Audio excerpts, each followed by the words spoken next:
I'm Jennifer Wilkins, 32, a military intelligence analyst who built order out of a chaotic childhood.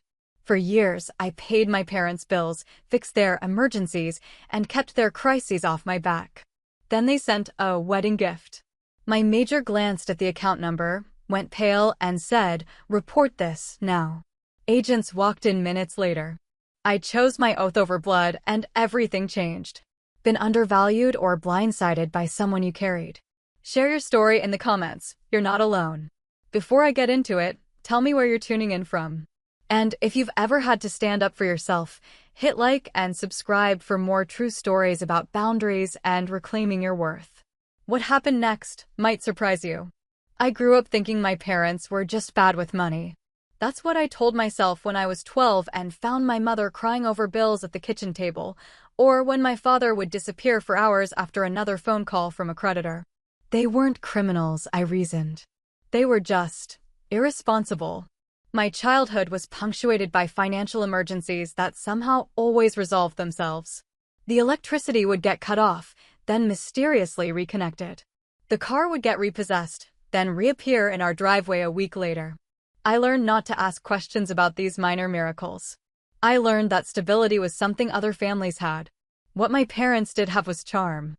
My mother could talk her way into or out of almost anything, her voice taking on this lilting quality that made people want to help her. My father had this easy laugh that filled rooms, making everyone forget that he'd shown up empty-handed to every gathering. They were the kind of people others described as characters lovable, exasperating, impossible to stay mad at for long. By high school, I'd become the family problem solver. When my parents couldn't figure out how to refinance the mortgage, I spent my weekend at the library researching loan modifications. When they got behind on taxes, I called the IRS myself, sitting on hold for hours until I could arrange a payment plan. I told myself this was normal. All families had their challenges. The military chose me as much as I chose it. During my senior year, a recruiter visited our school and spoke about discipline, honor, service. The words hit me like physical things.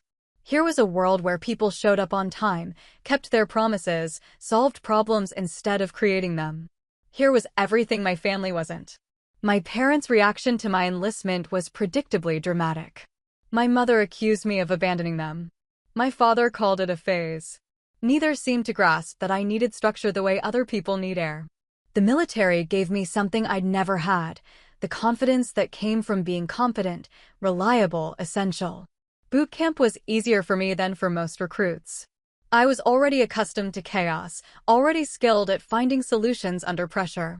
While others struggled with the rigid schedules and high expectations, I felt like I'd finally found my natural habitat. For the first time in my life, I was surrounded by people who valued preparation over improvisation, accountability over excuses. The distance helped our relationship initially. My parents seemed proud of my uniform in photos, bragged to neighbors about their daughter the soldier. But they still called when things got difficult, and I still sent money when they needed it. Old habits, even dysfunctional ones, die hard. I discovered I was good at military intelligence work. The attention to detail, the methodical thinking, the need for absolute precision, it all came naturally. My superiors noticed. Promotions followed. With each advancement, I felt the gap between my world and my parents' world widening. Still, I kept sending checks. When my father's business failed, I covered 3 months of their mortgage. When my mother needed dental work she couldn't afford, I paid the bill directly to avoid questions about where the money had gone. When they faced foreclosure, I liquidated my savings account and wired them enough to get current on their payments. I told myself this was love. This was what responsible children did for struggling parents. I ignored the way they never quite said thank you, the way my financial help seemed to enable rather than solve their problems. I ignored the growing resentment I felt when friends talked about parents who had helped them buy cars or pay for college, parents who gave rather than took. The pattern was always the same. Crisis, panic, desperate phone calls, then my money making everything temporarily fine. They'd promised to be more careful, to budget better, to finally get their act together. These promises would last about 6 weeks before the cycle started again. Meeting David changed things. He was everything my parents weren't: steady, reliable, someone who kept his word. He worked in military logistics, understood the value of planning and preparation. When I introduced him to my parents, I watched him try to hide his confusion at their casual relationship with truth, their assumption that someone else would always clean up their messes. David never directly criticized my parents, but he asked questions that made me uncomfortable. Why was I always the one solving their problems? When had they last helped me with anything? What would happen if I stopped being their safety net? These weren't accusations, just gentle observations that forced me to examine patterns I'd spent years avoiding. Our engagement was a turning point I didn't see coming. For the first time in my adult life, I had something that was mine alone, something my parents couldn't reach or complicate. David and I planned a small ceremony, nothing elaborate, just family and close friends. We could afford it ourselves, wanted to keep it simple and meaningful. But as the date approached, I found myself hoping my parents would surprise me. Maybe this time would be different. Maybe they'd step up, offer to help, show some investment in my happiness that wasn't tied to what I could do for them. Maybe they'd prove that our relationship was more than a series of financial transactions. The wedding planning revealed familiar patterns in new ways. Every conversation somehow became about them, their needs, their image, their comfort. They worried about what other guests would think, complained about the expense of travel, made subtle suggestions that revealed their real concern, how they would be perceived, not how I would be celebrated. I brushed off these concerns, determined to believe that family meant showing up for each other during important moments. I wanted to trust that when it mattered most, they would choose me over their own complications. That trust would prove to be the most expensive mistake of my military career. But in those final weeks before the wedding, surrounded by all the small preparations that make a marriage real, I still believed that love would be enough to bridge the gap between the person I'd become and the family that had shaped me. Looking back, I think they believed it too. The complaints started 3 weeks before the wedding. My mother called to say that the hotel was too expensive, even though I'd already offered to pay for their room. My father left voicemails about having to take time off work, as if attending his daughter's wedding was an inconvenience rather than a celebration. Every conversation included subtle digs about David, questions about whether I was sure this was what I wanted, suggestions that maybe we were rushing things. Their RSVP came 2 days before the deadline, after I'd called twice to ask about their plans. Even then, they seemed to treat their attendance as a favor they were doing me rather than something they actually wanted to be part of. When I mentioned this to David, he just squeezed my hand and said, "They'll show up. That's what matters." But their behavior suggested otherwise. They complained about everything. The ceremony location was too small, the reception would be too casual, why hadn't we hired a photographer they'd heard of, why weren't there more elaborate flowers? Each criticism felt like a small rejection, as if nothing I'd planned was quite good enough for their standards. The money conversation happened during what I thought would be a routine planning call. My mother brought it up casually, almost as an afterthought. "Of course, we want to give you something for the wedding," she said. "A proper gift, something significant." I should have been suspicious. My parents had never given me anything significant without strings attached. But I wanted to believe that this time was different, that they'd finally found a way to support me that didn't require me to support them first. I thanked them and said whatever they could manage would be wonderful, that their presence mattered more than any gift. Their language should have been a warning. They talked about the gift as if it were a business transaction, something that would reflect well on the family, that would show other guests they weren't the deadbeats some people probably thought they were. They seemed more concerned with appearances than with actually helping David and me start our married life. The week before the wedding brought more troubling signs. They called to discuss logistics, but spent most of the time talking about themselves, what they would wear, where they would sit, who they might see that they hadn't talked to in years. My wedding had become their social opportunity, their chance to present a polished version of themselves to people who remembered their various failures and embarrassments. They arrived the day before the ceremony, and I could feel their anxiety immediately. They were trying too hard, speaking a little too loudly, laughing a little too much at things that weren't particularly funny. My mother kept adjusting her outfit, asking if it looked expensive enough. My father made jokes that weren't quite jokes about how much weddings cost these days, how young people didn't understand the value of money. During the rehearsal dinner, they dominated conversations with stories about my childhood that painted them as more involved parents than they'd actually been. They talked about sacrifices they'd made for my education, support they'd provided for my military career, conveniently forgetting the years when I'd been the one providing support. David squeezed my hand under the table, a silent reminder that we'd get through this together. The ceremony itself went smoothly, but I could see my parents performing throughout it. They weren't experiencing my wedding, they were managing their public image during my wedding. Every smile was calculated, every gesture designed to convey the message that they were proud, involved, successful parents rather than the people who'd spent decades relying on their daughter's stability to mask their own chaos. At the reception, they held court at their table, telling anyone who would listen about my accomplishments as if they'd been instrumental in creating them. They took credit for my discipline, my success, my choice of career, conveniently ignoring their repeated attempts to talk me out of military service when it meant I'd be less available to solve their problems. But despite everything, I felt hopeful. They'd shown up. They'd behaved reasonably well. Maybe this could be a turning point, the beginning of a healthier relationship where they saw me as an adult worthy of respect rather than just a resource to be tapped when needed. 3 days after David and I returned from our honeymoon, the transfer appeared in my account. $25,000, labeled Wedding Gift from Mom and Dad. It was more money than they'd ever given me for anything, more than I'd thought they had access to. My first reaction was gratitude, followed immediately by suspicion. My parents never did anything without an angle, and they'd never had that kind of money sitting around. But I pushed down my doubts, determined to accept this gesture at face value. Maybe they'd finally managed their finances well enough to save for something important. Maybe this was their way of showing they valued my happiness enough to make a real sacrifice. I mentioned the gift casually to Major Peterson during our Monday morning briefing, more as a personal update than anything requiring official attention. He was reviewing my security clearance renewal paperwork, and I thought it was worth noting that I'd received a significant monetary gift, just to be transparent about any changes in my financial situation. The reaction was immediate and terrifying. Major Peterson stopped mid-sentence, looked at the account information I'd provided, and went completely still. His face changed in a way I'd never seen before, not angry but afraid. "Where exactly did this come from?" he asked, his voice carrying a weight that made my stomach drop.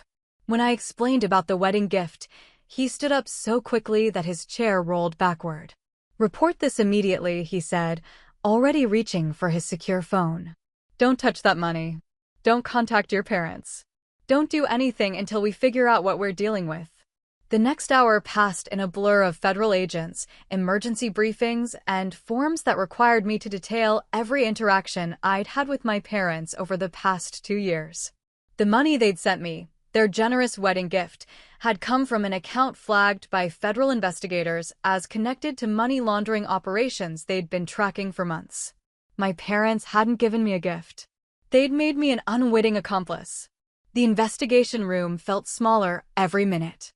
Special Agent Martinez sat across from me, her expression neutral but alert, while Agent Clark took notes in a leather portfolio that looked like it had seen a dozen similar conversations.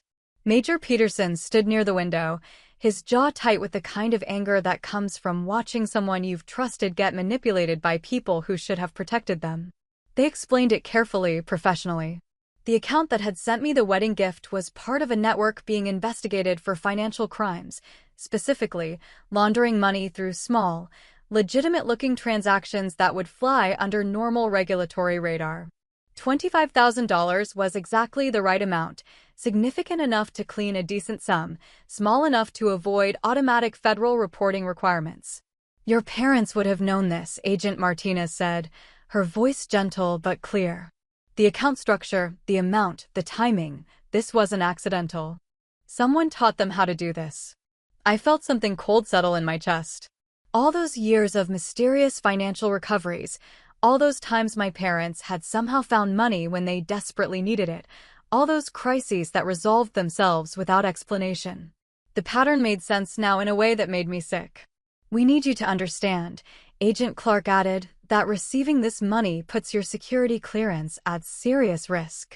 Even if you had no knowledge of its source, even if you reported it immediately, there will be consequences." Major Peterson finally spoke. "The good news is that you did report it immediately. Your reaction when I saw that account number, your cooperation right now, that's going to matter. But Jennifer, you need to cut all financial ties with your parents today. Not tomorrow, not after you talk to them. Today." They walked me through the next steps. The money would be frozen pending investigation. My parents' other accounts were already being examined. My own finances would be scrutinized to determine if I'd received other suspicious transfers over the years. The security clearance review process would be expedited, meaning weeks of interviews and background checks to determine if I could continue in my current role. "What happens to them?" I asked, though I wasn't sure I wanted to know. "That depends on what we find," Agent Martinez replied. "And it depends on their level of cooperation." I thought about my parents sitting at home, probably congratulating themselves on their generosity, probably already planning how they'd leverage this gift into future requests for help. Did they understand what they'd done to me? Did they care? The agents gave me their cards, explained the contact protocols, reminded me about the restrictions on discussing the investigation with anyone except David and my assigned counsel. As they prepared to leave, Major Peterson pulled me aside. "I've seen this before," he said quietly. "Family members who think they can use military connections for cover, who assume their relatives' security clearance makes them untouchable. They never think about what happens to the person they're using." That word, using, hit me like a physical blow. Because that's exactly what my parents had done. They'd used my wedding, my happiness, my trust as cover for whatever arrangement they'd made with people I couldn't even imagine. They'd put my entire career at risk to solve some financial problem I didn't even know they had. David was waiting when I got home, having received a carefully worded call from Major Peterson explaining that I'd be late and upset. I told him everything, watched his face change as the implications became clear. He didn't say, "I told you so," didn't point out that he'd been suspicious of my parents' sudden generosity. He just held me while I cried for the relationship I'd thought I had with my parents, and the career I might lose because of their selfishness. That night, I sat at my kitchen table with a legal pad, writing down every financial transaction I could remember between my parents and me over the past 5 years. Every emergency loan, every crisis payment, every time I'd sent money without asking questions. The list was longer than I'd expected, the amounts more significant than I'd acknowledged. Tomorrow, I would have to call them. I would have to explain that their gift had blown up in both our faces, that federal agents were now very interested in their financial activities, that my career hung in the balance because of their decision to involve me in something I'd never consented to be part of. But tonight, I just sat with the reality that the people who were supposed to love me most had risked everything I'd worked for to solve problems they'd never bothered to tell me about. The phone call with my parents was worse than I'd anticipated. My mother answered on the second ring, her voice bright with the artificial cheer she used when she wanted something or was hiding something. "Jennifer, how are you enjoying married life? David treating you well?" "Mom, we need to talk about the money you sent me." The silence that followed told me everything I needed to know. When she finally spoke, her tone had shifted to the careful neutrality she used during financial crises. "What about it, honey? We wanted to do something nice for your wedding." It came from a flagged account. "Federal agents spent 3 hours questioning me yesterday. My security clearance is under review." Another silence, longer this time. Then my father's voice in the background, muffled but urgent. "What is she saying? What's wrong?" My mother came back on the line. "I'm sure there's been some mistake. We'll look into it and get back to you." "There's no mistake," I said. "The money is frozen. My career is in jeopardy. And you're going to be hearing from investigators very soon." What came next was predictable but still painful. First, denial. They had no idea what I was talking about. The money was completely legitimate. Someone must have made an error. Then minimization. It wasn't a big deal. These things happened all the time. I was overreacting because of my military training making me paranoid. Finally, when neither of those approaches worked, came the guilt. How could I accuse them of wrongdoing? After everything they'd sacrificed for me?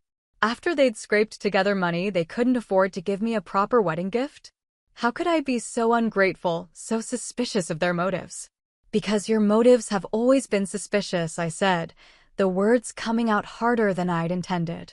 Because every time you've helped me, it's ended up costing me more than it cost you. And because this time, your help might cost me everything I've worked for. My father took the phone then, his voice carrying that edge of anger he'd always used when confronted with consequences for his actions. "We're your parents," he said. "We're not some criminals you need to investigate. Then explain where that money came from." He couldn't, of course. Or wouldn't. The conversation devolved into accusations and hurt feelings, with my parents positioning themselves as the injured parties, misunderstood and unappreciated despite their good intentions.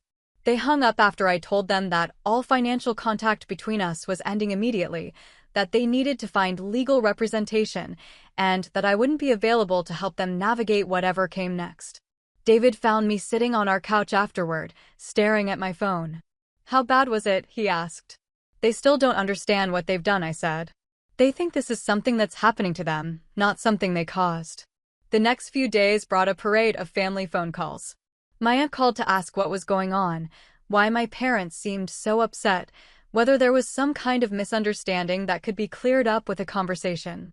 My brother called to accuse me of being dramatic, of making trouble where none existed, of forgetting that family comes first. Each conversation followed the same script. I was overreacting. My parents were good people who'd made an innocent mistake. Military life had made me rigid and suspicious. Couldn't I just forgive and forget, smooth things over, find a way to make this go away? The answer was no. Because even if I wanted to protect them, I couldn't. The investigation was already in motion. Federal agents don't abandon money laundering cases because the daughter of two suspects asks nicely. My parents' world was about to get much smaller and much more complicated, and for once, I wouldn't be there to catch them when they fell. Major Peterson called daily with updates. The investigation was expanding. Other accounts had been identified. My parents weren't the masterminds, but they weren't innocent victims either. They'd been recruited specifically because their daughter's military service made them seem unlikely to attract scrutiny. "They used you twice," he explained during one particularly difficult briefing. "First as cover for their activities, then as an unknowing participant in money laundering. Your wedding was just convenient timing." I asked him what would happen to them. He said it depended on their level of cooperation, their willingness to provide information about the people who'd recruited them, their ability to demonstrate remorse and accountability. Based on my description of our phone conversation, he wasn't optimistic about any of those factors. That's when I made the decision that would define the next chapter of my life. I wouldn't just cooperate with the investigation. I would actively support it. Every financial record they needed, every conversation I could remember, every detail that might help them understand the scope of what my parents had been involved in. It wasn't revenge. It was survival. My parents had put my career and my freedom at risk to solve problems they'd created and hidden from me. Now I would put their problems ahead of their comfort to protect the life I'd built despite their influence. The transformation happened gradually, then all at once. First, my parents' social circle began to notice something was wrong. Phone calls weren't returned. Invitations stopped coming. The small community where they'd spent years maintaining appearances started to whisper about federal investigations and frozen accounts. My mother called me twice during this period, both times in tears. The first time, she begged me to fix the situation, to use my military connections to make the investigation go away. When I explained that I had no such power and wouldn't use it if I did, she accused me of choosing strangers over family. The second call came after their bank accounts were frozen, and they couldn't make their mortgage payment. She wanted me to loan them money to tide them over until this misunderstanding was resolved. When I reminded her that all financial contact between us had ended, she called me heartless and hung up. My father's approach was different, but equally predictable. He called my commanding officer directly, trying to convince him that I was having some kind of breakdown, that family stress was affecting my judgment. that my accusations against them were symptoms of mental instability brought on by the pressures of military life and new marriage. Major Peterson's response was swift and decisive. My father was told that any further contact with my chain of command would be considered witness intimidation and would result in additional charges. The call also backfired spectacularly, demonstrating exactly the kind of manipulative behavior that supported the prosecution's case against them. Meanwhile, my professional life stabilized in ways I hadn't expected. My immediate cooperation with the investigation, my willingness to provide information even when it was painful, my clear prioritization of institutional integrity over family loyalty. All of these factors worked in my favor during the security clearance review. "You handled this exactly right," Agent Martinez told me during one of our final interviews. "Your parents put you in an impossible situation, but your response showed judgment and character. That matters to us." The clearance was renewed without restriction. My commander commended my handling of a difficult family situation. Colleagues who might have been suspicious or judgmental instead seemed to respect my choice to do the right thing even when it cost me personally. David and I settled into our new normal gradually. Without the constant drama of my parents' crises, without the financial drain of their emergencies, without the emotional exhaustion of managing their problems, I discovered what marriage could be like when both people were focused on building something together rather than cleaning up messes from the past. But the hardest part wasn't the professional consequences or even the family drama. It was accepting that the relationship I'd thought I had with my parents had never actually existed. They didn't love me the way I'd convinced myself they did.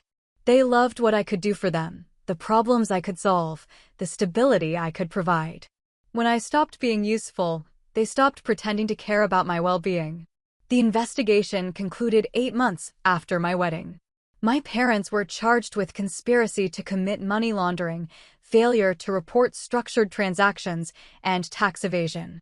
The people who'd recruited them, a network of small business owners who'd been washing money for organized crime operations, received longer sentences, but my parents' participation earned them 18 months each in federal prison. They never admitted guilt, even as part of their plea agreement. Right up until sentencing, they maintained that they'd been innocent victims of a scheme they didn't understand, people who'd been trying to help their daughter and gotten caught up in something beyond their control. The judge wasn't impressed. During sentencing, she noted that both defendants had adult children in positions of public trust, that they'd specifically used their daughter's military service to appear more credible to their criminal associates, and that their lack of remorse suggested they viewed themselves as victims rather than participants. I didn't attend the sentencing hearing. By then, I'd realized that watching my parents face consequences for their choices wouldn't give me closure or satisfaction.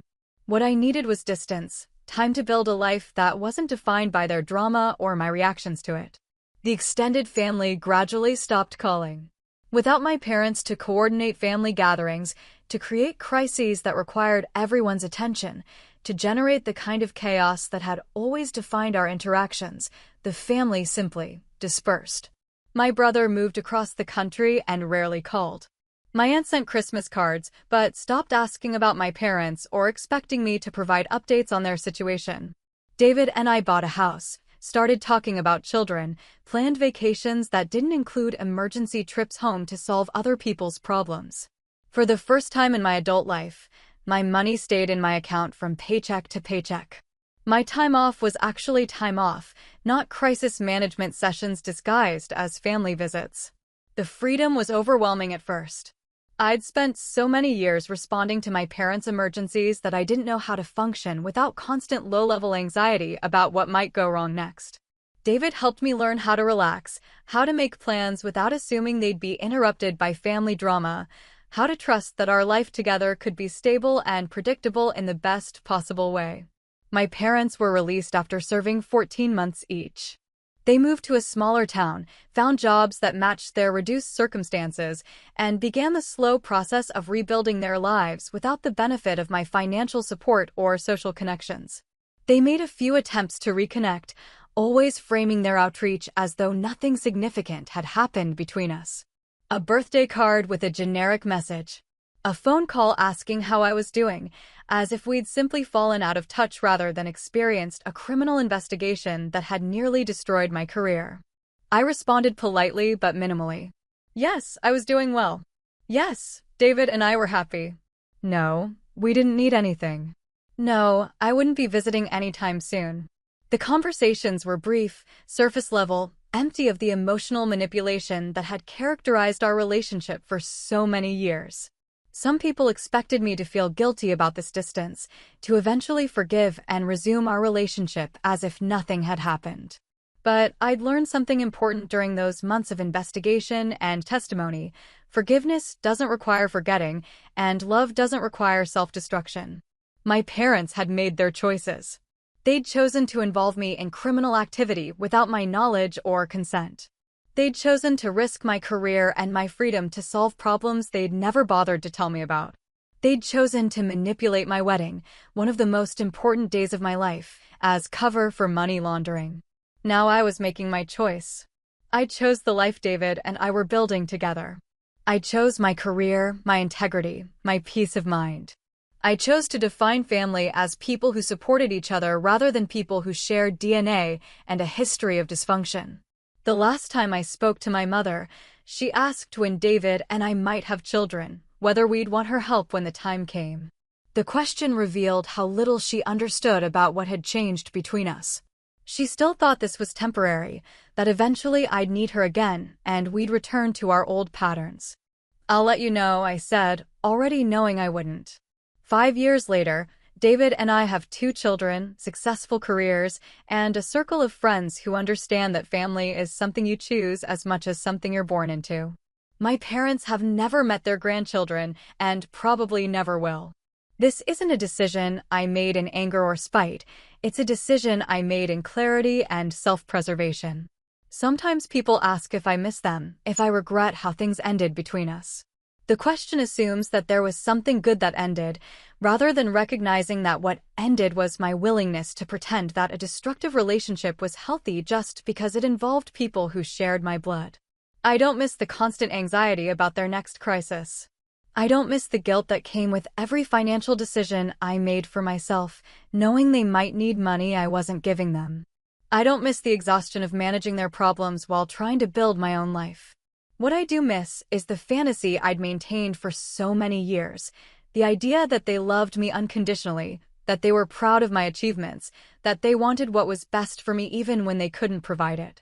But that fantasy was never real, and letting go of it allowed me to build relationships based on actual love and mutual respect rather than obligation and manipulation. My children will grow up in a different kind of family. They'll learn that love is something you demonstrate through actions, not just claim through words. They'll understand that relationships require reciprocity, that trust must be earned and maintained, that boundaries aren't selfish but necessary for healthy connections. They'll never know their paternal grandparents' story, at least not until they're old enough to understand complex moral situations. But they'll know that their parents chose each other, chose them, chose to build something stable and honest and supportive. The wedding gift that nearly destroyed my career ultimately gave me something more valuable than money: clarity about what I wanted my life to look like and the strength to create it, even when it meant disappointing people who'd spent years taking my loyalty for granted. Justice, it turned out, wasn't about punishment or revenge. It was about finally understanding that I deserved relationships that supported rather than undermined me, and having the courage to accept nothing less. The account number that changed everything was just a string of digits on a bank transfer.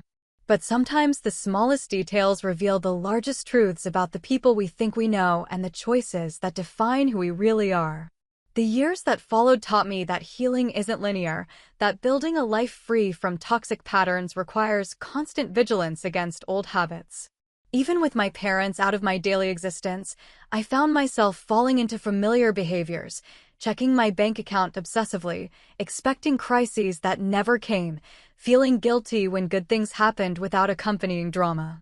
David noticed these patterns before I did. He'd find me staring at my phone after particularly peaceful weekends, as if waiting for the emergency call that would shatter our calm. "You know they can't reach you anymore," he'd remind me gently. "You changed your number. You moved. You're safe. Safety was a concept I had to learn from scratch. For so many years, I'd lived in a state of low-level alert, always prepared for my parents' next catastrophe. Without that constant threat, I didn't know how to exist. Peace felt suspicious, like the calm before a storm I couldn't see coming. Therapy helped, though I resisted it initially. Major Peterson suggested it during one of our routine check-ins, noting that my hypervigilance was affecting my work performance despite my clearance being secure. You've been in survival mode for decades, he said. Learning to live instead of just survive takes practice. Dr. Chen specialized in family trauma within military contexts. She understood the unique pressure of maintaining security clearances while dealing with relatives who seemed determined to create chaos. Our early sessions focused on untangling my sense of responsibility for my parents' choices from my actual obligations as their daughter. You keep using the word abandoned, she observed during our fourth session. But abandonment implies leaving someone who is caring for you. What you've described sounds more like refusing to enable people who are using you. The distinction mattered more than I'd expected. I'd spent months feeling guilty about abandoning my parents when they needed me most, but Dr. Chen helped me recognize that they'd never actually needed me. They'd needed my money, my problem-solving skills, my willingness to clean up their messes. They'd never needed me as a person worthy of love and respect. Meanwhile, David and I began building traditions that had nothing to do with crisis management. Sunday morning coffee without phones. Weekend trips planned weeks in advance and actually taken. Holiday celebrations that happened on schedule because no one had created an emergency that required immediate attention. These small consistencies felt revolutionary after a lifetime of chaos. I started to understand what people meant when they talked about boring being beautiful, about peace being a gift rather than the absence of interesting events. My career flourished in ways I hadn't anticipated. Without the constant distraction of family emergencies, I could focus entirely on my work. My analyses became sharper, my recommendations more strategic. I volunteered for challenging assignments, knowing that my personal life was stable enough to handle professional demands. 3 years after the investigation, I was promoted to Senior Intelligence Analyst, a position that required extensive background checks and interviews with colleagues and supervisors. Every person they spoke to emphasized my reliability, my judgment under pressure, my ability to prioritize institutional interests over personal considerations. The situation with your parents actually demonstrated exactly the qualities we value most, my new supervisor explained during the promotion interview. When faced with a conflict between family loyalty and professional integrity, you chose integrity. That's not common, and it's not easy. The promotion came with increased responsibility and security access that would have been impossible if I'd chosen to protect my parents instead of cooperating with investigators. Their criminal behavior had nearly destroyed my career, but my response to their behavior had ultimately advanced it. This irony wasn't lost on me. By refusing to enable their dysfunction, I'd gained opportunities that their previous manipulation had always threatened to take away. The career they'd nearly destroyed through their selfishness was now thriving because I'd had the strength to cut them loose when they endangered it. David and I started talking seriously about children during this period. For the first time in my adult life, I could imagine bringing kids into a stable environment, one where their needs would come first instead of being secondary to someone else's emergencies. We bought a house in a good school district, started saving for college funds, planned the kind of future that required long-term thinking. But pregnancy brought unexpected anxieties. As my body changed and our future became more concrete, I found myself worrying about what kind of mother I would be, whether I'd absorbed more of my parents' dysfunction than I'd realized, whether I was capable of providing the consistent love and support I'd never received. Dr. Chen helped me work through these fears methodically. We talked about the difference between inherited trauma and chosen behavior, about how recognizing dysfunctional patterns was the first step in refusing to repeat them. She helped me understand that my hypervigilance about being a good parent was actually evidence that I would be one. Your parents never worried about whether they were damaging you, she pointed out. The fact that you're concerned about your impact on your children suggests you'll make very different choices than they did. When Emma was born, healthy and perfect and entirely dependent on us, I felt something shift inside me that I hadn't expected. The fierce protectiveness that consumed me as I held her for the first time wasn't just about keeping her safe from external threats. It was about ensuring she never experienced the anxiety and instability that had defined my childhood. I would never put her in the position of managing my problems. I would never use her love as leverage to get what I needed. I would never make her responsible for my happiness or stability. She would grow up knowing that her job was to be a child, not a caretaker or problem solver or emotional support system for adults who should know better. David watched me make these silent promises to our daughter, probably recognizing the intensity in my expression. "She's going to have a completely different childhood than you did," he said quietly. "You're going to make sure of that." My parents learned about Emma's birth through my aunt, who'd heard it from my brother, who'd heard it from David's mother during a chance encounter at a grocery store. The news made its way back to me through the same convoluted family network that had once been used to coordinate my assistants during their various crises. My mother called 3 days after Emma was born, using a number I didn't recognize. I'd changed my phone number twice since cutting contact, but somehow she'd obtained the new one.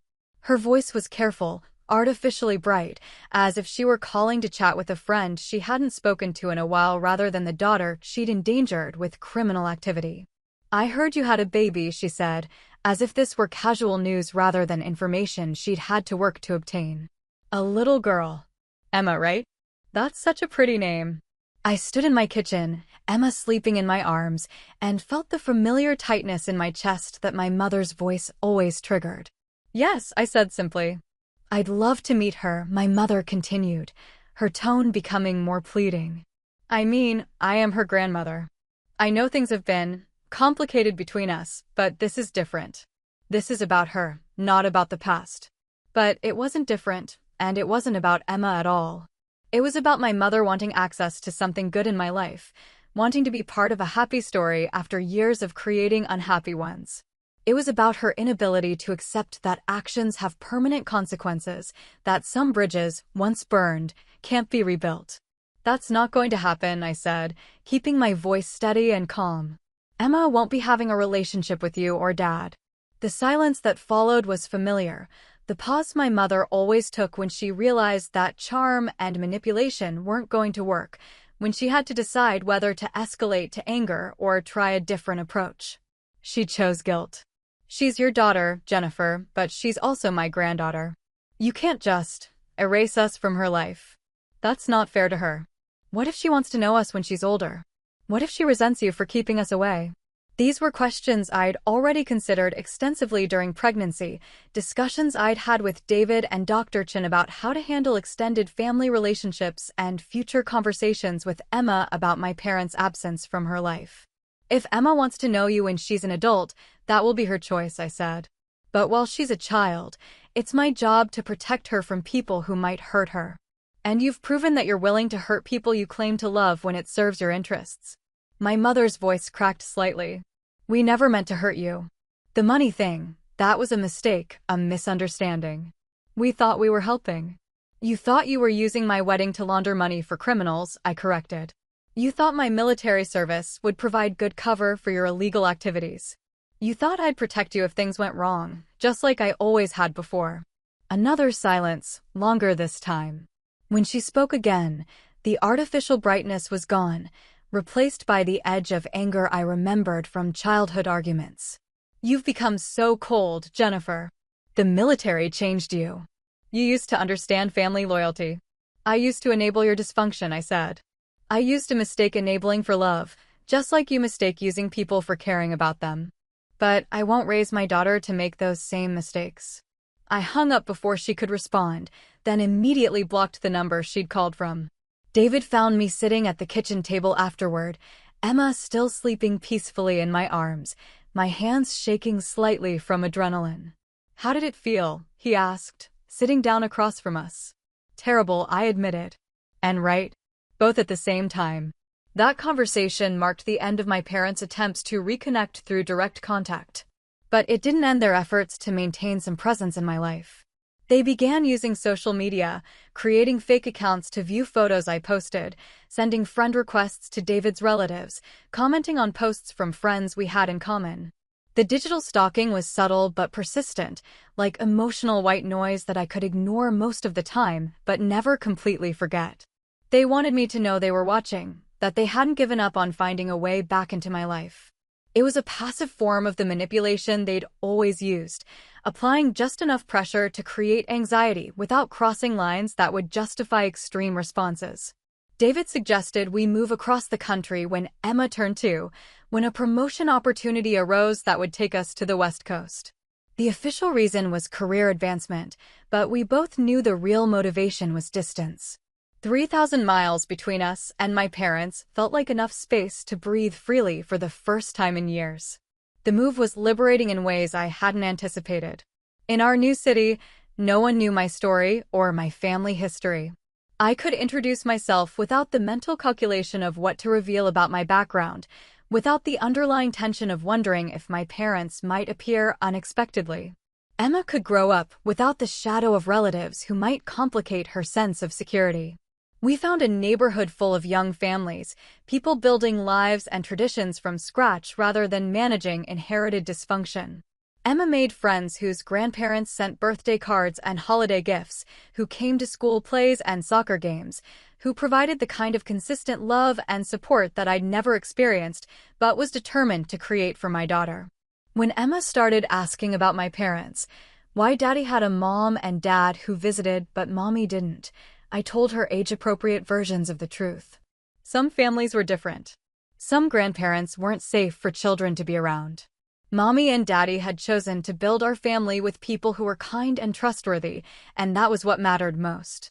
She accepted this explanation with the adaptability of childhood, more interested in the people who were present in her life than curious about those who were absent. David's parents filled the grandparent role beautifully, providing the consistency and unconditional love that I'd always wanted my parents to offer, but that they'd never been capable of giving. By the time our son James was born 2 years later, I'd mostly stopped thinking about my parents except during therapy sessions or late-night conversations with David about family dynamics and inherited trauma. They'd become characters in my past rather than threats to my present, people who'd shaped me but no longer controlled me. The investigation that had nearly destroyed my career was now just a footnote in our family story, something that had happened before the children were born, something that had led to better decisions about who we allowed into our lives. The crisis that had felt world-ending at the time had actually been the beginning of our real life together, the event that forced me to choose between dysfunction and health. My parents aged into irrelevance gradually. Christmas cards with no return addresses. Birthday cards for children they'd never met. Occasional emails from extended family members mentioning that they seemed smaller somehow, diminished by the consequences of their choices and the loss of their primary enabler. I felt neither satisfaction nor regret about their reduced circumstances. They'd made their choices just as I'd made mine. The difference was that my choices had led to stability, growth, and genuine happiness, while theirs had led to isolation and decline. Dr. Chin helped me understand that this lack of emotional investment in their outcomes was actually a sign of healthy boundaries rather than callousness. You can wish them well without sacrificing your own well-being, she explained. Indifference isn't cruelty when it comes to people who've consistently harmed you. When Emma turned 7, she brought home a school assignment about family trees that forced more detailed conversations about my parents' absence. She was old enough now to understand more complex explanations, mature enough to grasp that some adults make choices that hurt other people, even people they're supposed to love. Did they ever say sorry? She asked after I'd explained that her missing grandparents had made bad choices that could have hurt our family badly.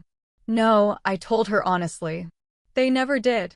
Sometimes people can't admit when they've done something wrong, even when admitting it might help them fix it. She considered this seriously, the way children do when they're trying to understand adult complexities. That's really sad, she said finally. For them, I mean.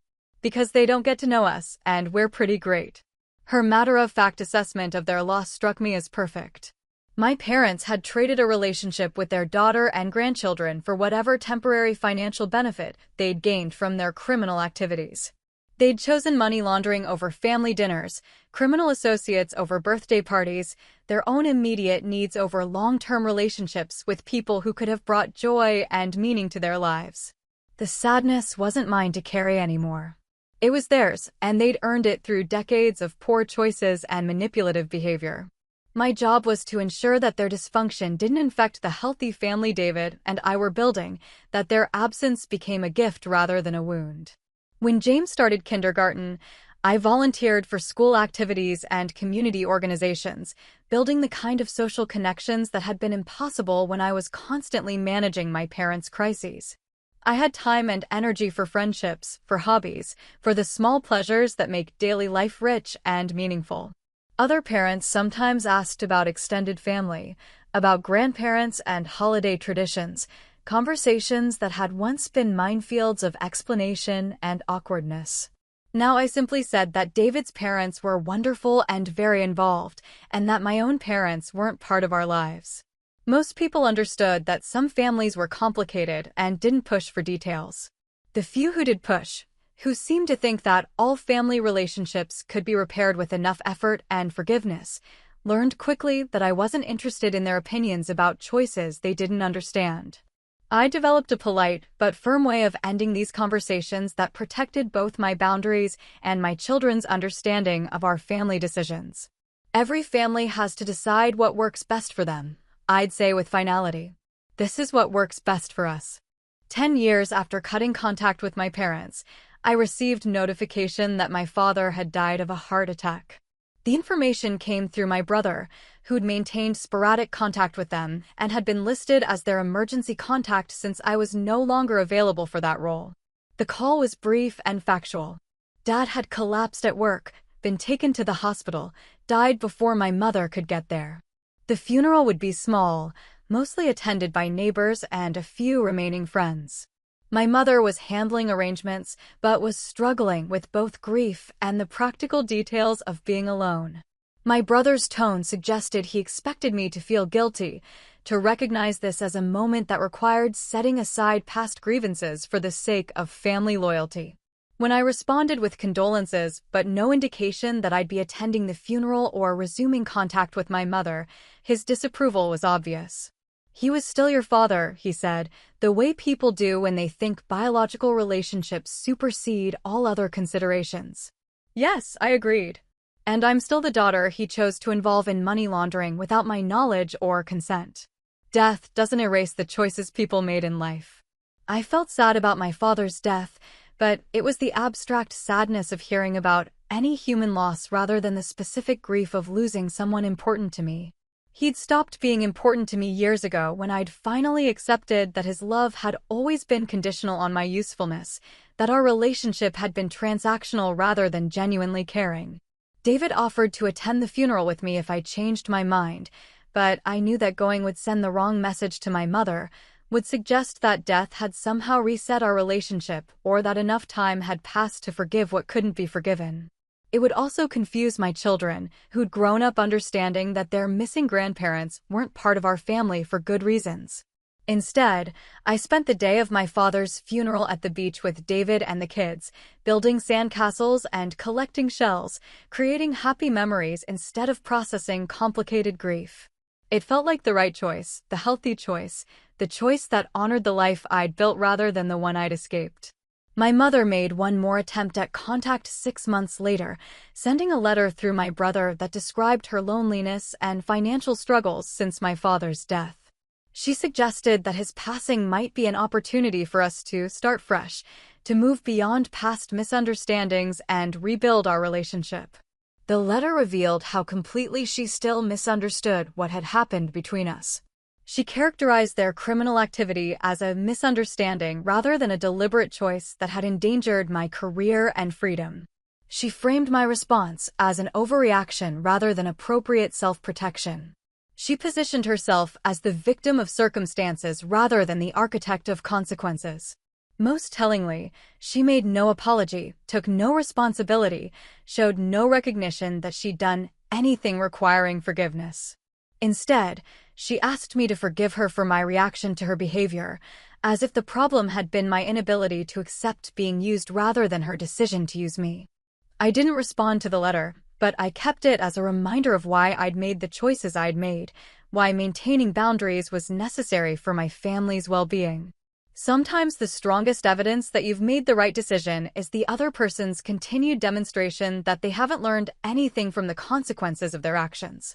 Emma found me reading the letter one evening, probably recognizing something serious in my expression.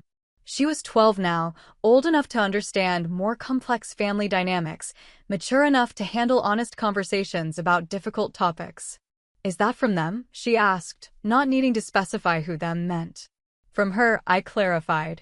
"Your grandfather died last year, and your grandmother wrote to ask if we might want to have a relationship now." Emma considered this seriously. "Do you want to?" "No," I said without hesitation. "The reasons we don't have a relationship with her haven't changed. If anything, this letter shows that she still doesn't understand why I had to protect our family from her choices." "Good," Emma said with the straightforward moral clarity of adolescence. "Our family is better without people who don't know how to be safe." Her simple assessment captured something I'd spent years learning to articulate in therapy and countless conversations with David. Our family was better without people who created chaos, who used love as manipulation, who prioritized their immediate needs over long-term relationships, who couldn't be trusted to make choices that considered other people's well-being. We were better without them, and that was reason enough to keep them excluded from our lives. As my children grew older and our life became more stable and predictable, I sometimes reflected on the alternative timeline where I'd chosen differently, where I'd protected my parents instead of cooperating with investigators, where I'd prioritized family loyalty over institutional integrity. In that timeline, I'd probably have lost my security clearance and my career. David and I might not have had the financial stability to buy our house or plan for our children's futures. We'd still be managing my parents' crises, still explaining their behavior to friends and colleagues, still living in the constant anxiety of wondering what they might do next to complicate our lives. My children would have grown up with grandparents who taught them that love meant accepting behavior that hurt you, that family loyalty required sacrificing your own well-being for other people's mistakes, that boundaries were selfish rather than necessary for healthy relationships. That timeline might have seemed more traditionally family-oriented to outside observers, but it would have been built on dysfunction disguised as devotion, enabling disguised as love. My children deserved better than that, and so did I. The choice I'd made, to prioritize the family I was building over the family I'd been born into, had required courage I didn't know I possessed and strength I'd had to develop through practice. But it had led to the kind of life I'd always wanted. Stable, honest, built on mutual respect rather than obligation or manipulation. Sometimes healing looks like dramatic confrontations and emotional breakthroughs. Sometimes it looks like quiet consistency, like choosing healthier patterns day after day until they become natural. Sometimes it looks like walking away from people who claim to love you but consistently demonstrate otherwise. The wedding gift that had nearly destroyed my career had ultimately given me permission to choose the life I wanted rather than accepting the one I'd inherited. The crisis had forced clarity about what kind of relationships were worth maintaining and what kind of family I wanted to create. My parents had taught me exactly what not to do, exactly what kind of parent and partner and person I didn't want to become. In their way, they'd been excellent teachers, providing clear examples of choices that led to isolation and consequences that couldn't be avoided forever. The account number that started everything was just digits on a screen, but it represented the moment when I stopped accepting dysfunction as normal and started demanding better for myself and the people I loved. It was the moment when I learned that you can't save people who don't want to be saved, but you can absolutely save yourself from people who are determined to drag you down with them. That knowledge, hard-won and painful to accept, had become the foundation of everything good in my life. That's how a wedding gift almost ended my career. I had to choose duty over family, and it changed everything. Have you ever been put at risk by someone you trusted the most? Do you think blood should excuse betrayal? Or are there lines family should never cross? Let me know in the comments. I want to hear your story. And if you believe in setting boundaries and protecting your peace, Hit that like button and subscribe for more true stories about choosing yourself.